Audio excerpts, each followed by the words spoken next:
दोस्तों एप्पल ने लॉन्च कर दिया है आईफोन SE 2020 एडिशन। तो ये काफ़ी स्पेशल फ़ोन हो सकता है और काफ़ी कम प्राइस पर आता है। अब इसकी इंडियन प्राइसिंग भी रिवील हो गई है, जो कि रखी गई है बेस वेरिएंट के लिए 42,500 रुपये। इस वीडियो में मैं आप लोगों को बताऊंगा इस फ़ोन में क्या खास फीचर्स है और ये आईफोन 11 से कैसे सिमिलर है और क्या आपको ये फ़ोन परचेस करना चाहिए या नहीं। अब आईफोन्स की बात आती है तो मैं पर्सनली आईफोन 5S से सारे आईफोन यूज़ कर चुका हूँ, 5S, 6, 7, 10 और अब 11 यूज़ कर रहा हूँ, 11 प्रो भी यूज़ करा है। तो ये सभी आईफोन्स में यूज़ करके देख चुका हूँ, तो मुझे लगता है मैं सही बंदा हूँ जो आप लोगों को बता पाऊंगा आईफोन्स के बारे में कि ये वाला आईफोन आपको पर्टिकुलरली लेना चाहिए या नहीं लेना चाहिए। तो सबसे पहले बात कर लेते हैं इसके कुछ फीचर्स के बारे में। तो दोस्तों जो आईफोन SE है वो दिखता बिल्कुल आईफोन 8 की तरह है। आईफोन 8 यानी कि वही पुराना वाला डिज़ाइन जो आईफोन 6 के टाइम से चला आ रहा है, 6, 6S, 7, 8 और अब आईफोन SE। तो SE में आप लोगों को देखने को मिल जाता है बेसिकली 4.7 इंच की IPS LCD display, retina display है। सेम LCD डिस्प्ले है जो आईफोन 11 में यूज़ करी गई है। LCD डिस्प्ले होने के बावजूद डिस्प्ले काफ़ी अच्छी है, आप लोगों को कोई कमी महसूस नहीं होगी। मैं आईफोन 11 यूज़ कर रहा हूँ, जबकि मैंने अपग्रेड करा था आईफोन 11 पे आईफोन 10 से, तो उसमें OLED डिस्प्ले थी, इसमें IPS डिस्प्ले थी, तो मुझे कोई परेशानी महसूस नहीं हुई। तो आपको भी उस IPS पैनल में कोई प्रॉब्लम नहीं होने वाली, क्योंकि जो इनका IPS पैनल है वो वर्ल्ड्स बेस्ट IPS पैनल है, तो वो काफ़ी अच्छी डिस्प्ले आपको देखने को मिल जाएगी। यहाँ पे बात कर लेते हैं प्रोसेसर की। जो प्रोसेसर है ना वो कमाल कर दिया एप्पल ने इस बार। उसमें आपको देखने को मिल जाता है आईफोन SE 2020 वेरिएंट में A13 बायोनिक चिप, जो कि आईफोन 11 में है, आईफोन 11 प्रो में और आईफोन 11 प्रो मैक्स में है। मतलब जो प्रोसेसर आपको 42,000 रुपये के फ़ोन में मिलता है वही सेम प्रोसेसर आपको 1.5 लाख रुपए वाला आईफोन 11 प्रो मैक्स में भी देखने को मिलता है। तो ये बहुत अच्छी चीज़ है, क्योंकि फ़ोन में जो परफॉर्मेंस आपको देखने को मिलने वाली है वो बूस्ट मिलने वाली है। किलर परफॉर्मेंस होगी, चाहे आप PUBG खेल लो या फिर कोई भी गेम, एकदम मक्खन की तरह चलेगी। और आने वाले 5 सालों तक ये फ़ोन सारी चीज़ें हैंडल कर लेगा और इस पर अपडेट्स भी सारे मिलते रहेंगे आपको। अभी iOS 13 चल रहा है, iOS 18, 19 तक मुझे लगता है इस फ़ोन पे सारे अपडेट्स मिलते रहेंगे। दोस्तों और सिमिलरिटीज़ की बात करूँ तो बिल्कुल डिट्टो आईफोन 8 की तरह ही दिखता है फ़ोन। ग्लास सैंडविच डिज़ाइन है, मतलब एक तरीके से आईफोन 8 की बॉडी में हमें आईफोन 11 का हार्डवेयर देखने को मिल रहा है। दोस्तों कैमरास की बात करूँ तो सामने जो कैमरा है, फ्रंट कैमरा, वो 7 मेगापिक्सल का है आईफोन 10R वाला, और जो पीछे का रियर कैमरा है आईफोन SE का वो कमाल कैमरा है, क्योंकि वो है 12 मेगापिक्सल का आईफोन 11 वाला वाइड एंगल लेंस।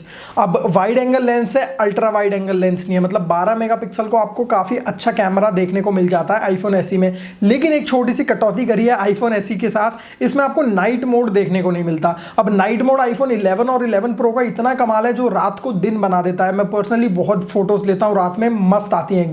बाकी सभी फोन्स को आउट परफॉर्म कर देता है आईफोन 11 और 11 प्रो। तो ये फीचर आपको SE में देखने को नहीं मिलता, लेकिन उसके बावजूद दिन में आप जो फोटोज लेंगे SE में वो बिल्कुल ऑलमोस्ट सेम ही आएंगे, क्योंकि इनकी सॉफ्टवेयर प्रोसेसिंग बहुत कमाल की है। सेम यही 12 मेगापिक्सल वाला आपको सेंसर देखने को मिलता है SE में। दोस्तों आईफोन SE 2 में आप लोगों को IP67 की dust and water resistant certification देखने को मिलती है। अब ये आईफोन 11 के मुकाबले में थोड़ा सा डाउनग्रेड है, क्योंकि 11 सीरीज में आपको IP68 की water and dust resistant certification देखने को मिलती है। इसका मतलब ये नहीं है कि आईफोन जो SE 2 है वो खराब है या उसकी जो वाटर एंड डस्ट रेजिस्टेंट है वो खराब है, उसमें कहीं से पानी घुस जाएगा, कोई प्रॉब्लम नहीं होने वाली। सेम हमें आईफोन 7 में भी water and dust resistance IP67 की देखने को मिली थी, और मैंने अपने आईफोन 7 को हर तरीके से यूज करा है, स्विमिंग भी करी है उसके साथ। मैं आपको ऐसा रिकमेंड नहीं करता, बट स्टिल कोई प्रॉब्लम नहीं होने वाली वाटर के साथ भी। दोस्तों रैम की बात करूं तो आईफोन ने अपने पूरे लॉन्च इवेंट में रैम के बारे में बात नहीं की है।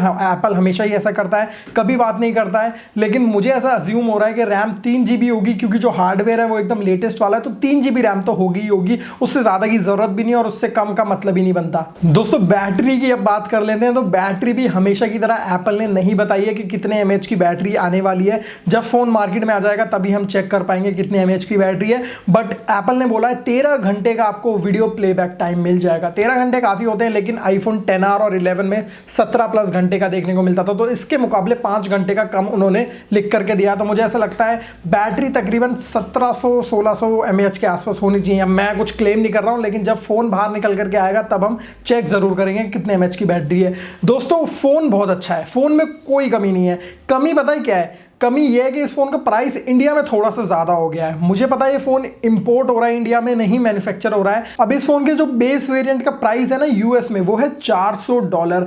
$400 एकदम किलर प्राइस है। अगर हम इसे डायरेक्ट कन्वर्ट करते हैं इंडियन रुपीज में तो 30,000 रुपए होता है। अगर ये फोन 35,000 का भी आ जाता ना, जीएसटी लगा लो, इंपोर्ट ड्यूटीज लगा लो, तो 35,000 रुपए में ये फोन हर एक फोन को जो मार्केट में अवेलेबल है इस प्राइस में उसको किल कर देता और सब लोग यही फोन लेते। बट अब सिचुएशन ऐसी है, फोन का जो बेस वेरिएंट है वो है 42,500 रुपए का, तो मुझे थोड़ा सा एक्सपेंसिव लगा। बट बिकने तो वाले ही है फोन, क्योंकि बहुत लोग जो एप्पल को पसंद करते हैं और एक फ्लैगशिप फोन खरीदने की सोच रहे थे एप्पल की तरफ से, तो वो लोग ये फोन ले सकते हैं, क्योंकि इसमें उनको एकदम लेटेस्ट चिपसेट भी देखने को मिल जाता है और कैमरास वगैरह भी ठीक ठाक है। तो वो लोग तो इस फोन को जरूर परचेज करेंगे। लेकिन मुझे लगता है आने वाले कुछ टाइम में हो सकता है इस फोन के प्राइस थोड़े से कट ऑफ हो जाए, क्योंकि 42,500 रुपए एकदम स्टार्टिंग प्राइस है और उस हिसाब से थोड़ा सा महंगा है। मतलब 36-37,000 रुपए भी होता तो ज्यादा अच्छा होता, ज्यादा एक्सेप्टेबल होता इंडियन ऑडियंस के लिए। क्योंकि यार आप प्राइस डिफरेंस देखो ना, यूएस में जो बेस वेरिएंट है वो 30,000 का है और जो इंडिया में बेस वेरिएंट है वो है 42,500 का, तकरीबन 12,500 रुपए का बीच में गैप है। तो 12,500 रुपए में तो हम एक Redmi Note 9 Pro ले सकते हैं। तो मतलब थोड़ा जो गैप है वो थोड़ा सा ज्यादा है, थोड़ा कम होना चाहिए। 35-36,000 रुपए भी होता है तो फोन ज्यादा अच्छे से बिकेगा इंडिया में। तो दोस्तों क्या इस फोन में कोई कमी नहीं है? नहीं, ऐसा तो नहीं है। मुझे एक पर्सनल छोटी सी कमी लगी इस फोन के साथ, iPhone SE 2020 के साथ, और जो लोग इसे खरीदने का मन बना रहे हैं उनके लिए शायद ये एक चीज उन्हें ट्रिगर कर सकती है। अब दोस्तों इस फोन का जो फॉर्म फैक्टर है ना, जो डिजाइन है, वो मुझे पर्सनली पसंद नहीं आया। मतलब एप्पल को ये वाला डिजाइन क्यों नहीं रख सकते थे? फुल स्क्रीन डिस्प्ले 19:9 वाला एस्पेक्ट रेशियो क्यों नहीं रख सकते थे आप लोग? अगर आप लोग ये वाला डिस्प्ले और ये वाला एस्पेक्ट रेशियो रख देते तो ज्यादा कमाल हो जाता। अब एप्पल ने बोला कि उन्होंने सबसे ज्यादा फोन्स जो हैं वो 16:9 एस्पेक्ट रेशियो के साथ ही बेचे हैं, यही वाले डिजाइन के साथ बेचे हैं, जो iPhone 8 का है, जो SE 2 का है। लेकिन मैं बोलना चाहूंगा बेचे तो आप लोगों ने सबसे ज्यादा इसी डिजाइन के साथ है, लेकिन कब? 2016 में, 2017 में, 2018 में, ये 2020 चल रहा है और 2020 में सारे ही फोन्स फुल स्क्रीन के साथ आते हैं, नॉच के साथ आते हैं, ज़्यादा फ्यूचरिस्टिक डिज़ाइन के साथ आते हैं। इस फोन में हमें फ्यूचरिस्टिक वाली कोई बात ही नहीं दिखती है।